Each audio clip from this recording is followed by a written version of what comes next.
is Garonse Pinky on Garonse Talk Show Media. I have my guest today. Can you please go ahead and introduce yourself? Oh, yeah. My name is Charles Johnson. I'm from Maryland. You're going to drive it. So another thing I want to hope on quickly, you gave me a little bit details about, which I didn't know, about savings. It's just a little bit about information. It might help you about banking. When you bank, which is the best bank? I know you don't want to mention exactly the bank, but what do you think someone should consider when they're banking, they're saving their money? Okay. You put on regular saving or you put on high yield savings? Okay, so the thing I tell people about banking is, did you get a 1099 INT? What is a 1099? It's a saying that, hey, with your money in your savings account, the bank says you made this much money, so you have to pay taxes on it. If you didn't get a 1099, then that's the wrong bank for you. And I tell people that all the time. They look at me.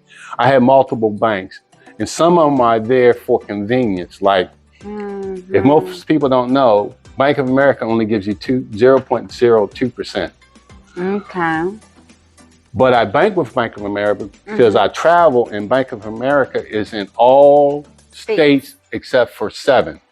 Okay. Except for 7. So I like brick and mortar. If I have an issue, then I can go to the bank. You can go to the bank and complain. Now that high interest rates are high, the bank has to give you more money in return for your money.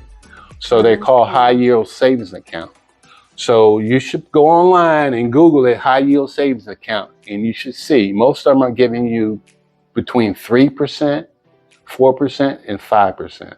Wells Fargo in this area now, PNC Bank in this area, I think PNC Bank. PNC Bank here. Now it's giving you 4% in Minnesota. Wow. So if you put $1,000 in there over the course of the year, you get $40. If you had $10,000, that's $400 with you doing absolutely nothing but having your money in there. Wow. And why should you not put it in a high yield savings account and make money on it, then put it in a bank that's not going to give you but 0.02%.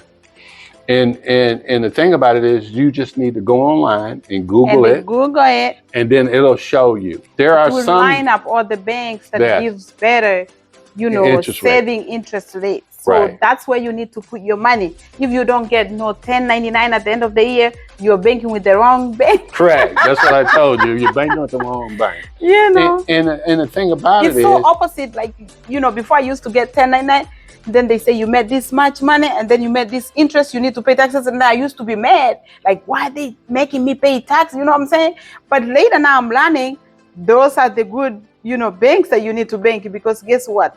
If you could have banked more with them and put on a higher saving account, I could have made more money with doing nothing. So the question is, would you rather pay 0 on taxes, or would you rather pay $50 on the $100 that they tax you on? So I would rather have $50 in my pocket than to not have anything in my pocket. Than having nothing.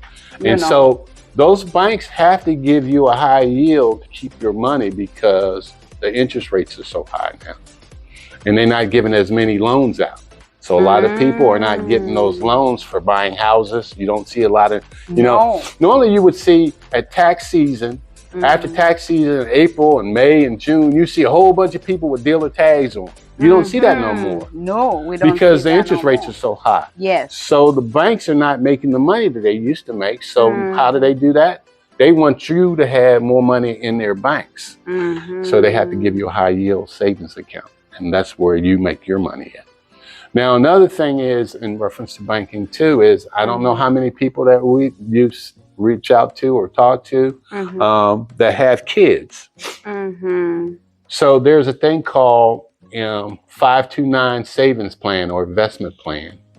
Each state has them.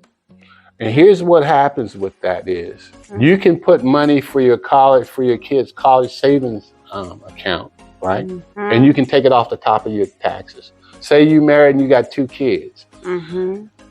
If you do an investment plan, you can put $2,500 in. So that's $5,000 at the end of the year. Instead of you paying Minnesota that $5,000, you give it to your kids.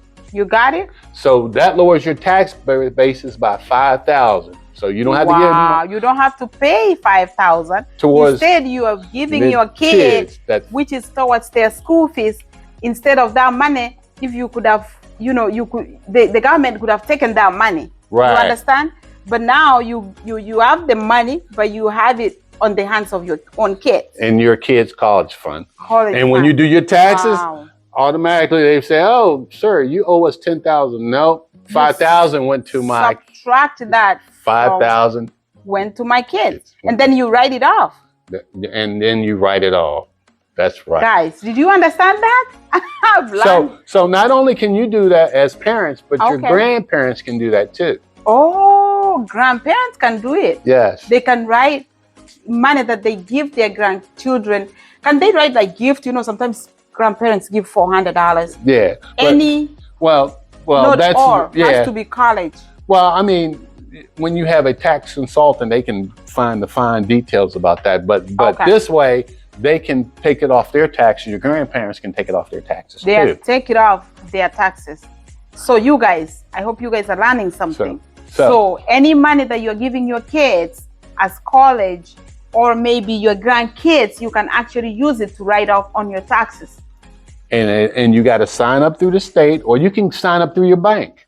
Yes. So it's not even, if you go online, you can do it through the state of Minnesota, but you can also do it through your bank or your credit union, Okay. because all of them know about the they know about it, and they can help you. Did you say which form again?